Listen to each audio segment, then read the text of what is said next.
গুরু পরম্পরার গুরুবাদী ধারার যে সত্যটুকু আজ আমরা সত্যের মতো করে জেনেছি, সত্য বল সুপথে চলো ওরে আমার মন, সত্য সুপথ না চিনিলে পাবিনি মানুষের দর্শন।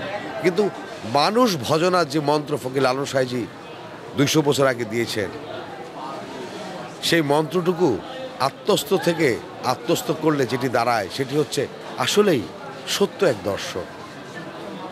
লালন দর্শনের গভীরতা আজ প্রাণ থেকে প্রাণে, মন থেকে মনে এমনভাবে ছড়িয়ে ছিটিয়ে আছে, চলে যেতে মন চায় না ফিরতে সে আখড়ায়। কিন্তু তারপরও যে ভক্তের যে শিক্ষা দীক্ষা, সে দিকটি চিন্তা করে প্রত্যেকটি সাধুগুরু বৈষ্ণব চেষ্টা করেন যে লালন দর্শনকে যেন আরেকটু ছড়িয়ে দেওয়া যায়, আরেকটু কাছাকাছি নিয়ে যাওয়া যায়। কারণ মনের মানুষ মনেই থাকেন, তাই কাছের মানুষকে কাছে রাখতে গেলে যে স্পর্শটুকু, যে অনুভূতিটুকু, যে বোধের জায়গাটুকু তৈরি করা প্রয়োজন, সেটি যেন আজ তারা ঝালিয়ে নিয়ে গেলেন এই আখড়ায় এসে, এই সাধু সঙ্গে এসে।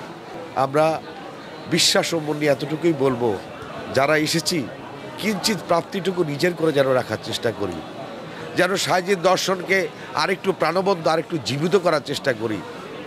একজন সাধুগুরুর চোখের আয়নায় যদি নিজেকে একবার রেখে রাখা যায়, তবে অবশ্যই নিজের মন মানসিকতার পরিবর্তন হয়ে সুন্দর একটি জীবনযাপন হয়। পৃথিবী সুন্দর হোক, মঙ্গলময় হোক, জয় হোক মানুষের। আলেক সাহেব।